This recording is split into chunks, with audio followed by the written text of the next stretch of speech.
সামা রমাদানা ঈমানান ওয়া ইহতিসাবান গুফিরা লাহু মা তাকাদ্দামা মিন যামবিহি। কোরআনে কি বলল? ইয়া আইয়ুহাল্লাযীনা আমানু। আর হাদিসেও বলছে মান সামা রমাদানা ঈমানা।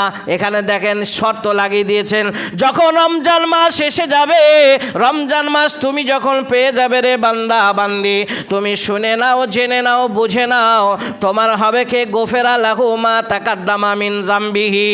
তোমার পূর্বে যত গুনাহ করেছো, তুমি পাপ করেছো, অন্যায় করেছো, আল্লাহর কাছে চাওয়ার মতো চাও, আল্লাহর কাছে বলার মতো বলো, আল্লাহর কাছে কান্নার মতো তুমি যদি কান্না করো, অন্তরে অন্তঃস্থল থেকে যদি আল্লাহকে স্মরণ করো, আল্লাহর ভয়ে যদি কাঁদতে পারো, কবরের ভয়ে যদি কাঁদতে পারো, জাহান্নামের ভয়ে যদি কাঁদতে পারো, পুলসিরাতের ভয়ে যদি কাঁদতে পারো, হাসরের মাঠের ভয়ে যদি তুমি কাঁদতে পারো, আল্লাহ বলছেন বান্দারে